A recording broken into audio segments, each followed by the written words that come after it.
Today I'm going to show you 6 different ways on the methods I use to sign my artwork and the reasons why.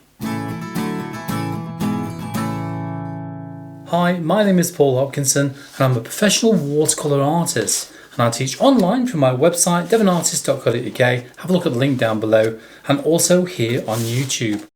Now, even though I use 6 different ways of signing my artwork, one thing you need to remember to begin with, even before you think about signing your art, is are you going to be entering that into a competition at any given time? Okay, be it online or through a local art club. Bear that in mind first. And the reason why I say that is because a lot of art clubs and galleries do prefer watercolours to be signed with a pencil. Alright, so something like that one there, that's a mechanical pencil I tend to use. Because if you sign it with a pencil, that's a traditional way of doing a watercolour. Okay, I tend not to be traditional, but then again, I don't enter my artwork into kind of exhibitions or competitions. So just bear that in mind. It all varies between gallery and competition as well. So just remember that, okay, before you sign your work and what you intend to do with the painting thereafter. Now, the first one I'll show you today is using a pencil. I know, it's a pencil, okay, but you know, this particular one is a mechanical pencil, and if I just keep pressing the end of this, okay, if you've never used one before, you can see, look at that, look, it's good, it's going to fall out, it's going to fall out, and I can very gently push it back in again if I hold the end in. But these are really good because it keeps a constant size tip, alright, so when you're working with this, and you're working on your initial sketching out stage, you'll end up with the same thickness of line all the time. So it's ideal for signing your work as well. So I'm going to sign this one, for example, down there. I'll tell you what, I'm going to sign it a little bit of a slant, just down the side there. And you can see by using a mechanical pencil, that's all the same size all the way through. And you can go quite small with it as well. You can get even a smaller nib size, 0.3 for example, you can get as well with these. So really, really tiny. So have a look on the market if you haven't got one. It's well worth investing in a mechanical pencil. Now, the benefit for using a mechanical pencil, let's show you this here, look, is that this is your pencil one on that side, is that when you paint over the top of pencil, or graphite, whatever you want to call it, the paint, when it dries, will seal that pencil into the paper. And that's really useful when I'm doing the initial kind of drawing out stage for our watercolour painting. So when I draw out these swallows, for example, I tend to go over some of the pencil lines, not the outside ones, just the internal ones, with a little bit of paint, just to help it seal in. So when you go over the top of that with watercolour washes, that will stay put most of the time. So really useful for that, for kind of not just signing your name with a pencil, but also doing that preliminary sketch with it as well. Now, the second one is working with a normal kind of ballpoint pen or biro pen. So something like that one just there. I mean, this is a bit of a chunky one, isn't it, which I've got from a wildlife centre.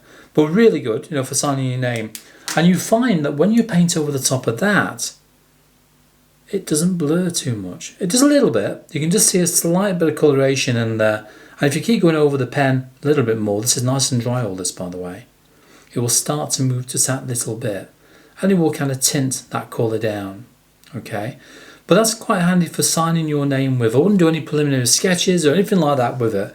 I tend to use, preferably, a black ink pen rather than blue or something like that, and also make sure it runs quite smoothly. So when you do test that on some scrap watercolour paper, first of all, make sure it's the same type, because you kind of get the same effects with it. That's going to run nice and smooth as well. It doesn't break up as some pens tend to. Some pens tend to break up like that, don't they, very often. So that's one tip, to use a normal ballpoint pen to kind of sign your work with. Just make sure that it works really well before you do so though. Now, another one I'm going to show you is felt tip. So let's get another paint in there, look. And you can see I've signed this really small, haven't I? Very, very small indeed. And all it simply is I got some of these off the internet. This is a 0.38 size nib, and it's only a cheap one. In fact, there's actually no kind of manufacturer's name on that one, to be honest with you. So really, really cheap to buy. And you find you can sign your name really, really small because of the size of the nib on it. Really, really useful, very tiny, ideal for signing your signature with. However, one thing you need to bear in mind is that if you do decide to paint over the top of that, you will find that with felt tip, it will start to blur. And look at that, look. You can see it's picking up the colour from the felt tip. And as I said, this is nice and dry. I wrote this about half an hour ago. And look at that, not very nice at all. So ideal for using for signing your signature, something like that one there. Look, that's done with a felt tip pen as well. But don't paint over the top of it, okay? Just bear that in mind. And that is, as I mentioned, a 0.38 size nib, which is that one just there. Now the next one is working with a permanent pen. Not the big chunky ones with the chiseled edge. I know the ones you're thinking of. Not those, no. These are the small, very tiny permanent pens. And this one is made by Pilot. It's a drawing pen, so really, really good. And these come in a variety of sizes as well. This is 01. But I think I've got 03 and 05 or something like that on my collection. So they do get a little bit fatter, a little bit wider in the nib on those, but they're really useful to use as well. I've signed it just down the bottom there, as you can see. I decided to use this one because of the fact I may have decided to have a little bit of colour over the top once this is nice and dry. And these dry really quickly as well. And of course you can sign this very small indeed. So what you find as well with this, when I mentioned you can add colour over the top, if I just get a little bit more like yellow paint, this is your permanent one just there, look. I go over the top of that. And look at how bright that is. That's not discoloured in any shape or form. That's really bright paint. So it's ideal for signing your work with if you want to go over the top with a little bit of paint as well. However, if you're using a brush, which you can do of course, I'm going to get a different colour for this. I'm going to get a little bit of alizarin crimson or something like that. And my size 00 brush. So let's just load that up so you can see it. Okay. Bring it to a little point. Now, I've got quite a long name, so I'm just going to sign my first name with this brush first of all. We have to do this. For example, I've got a letter A in there, haven't I? Because of the style of the brush, you have to think about it more in a calligraphic way. And that's not very neat, is it? If I try signing my name with a brush, it just goes all over the place. I find that quite tricky to do.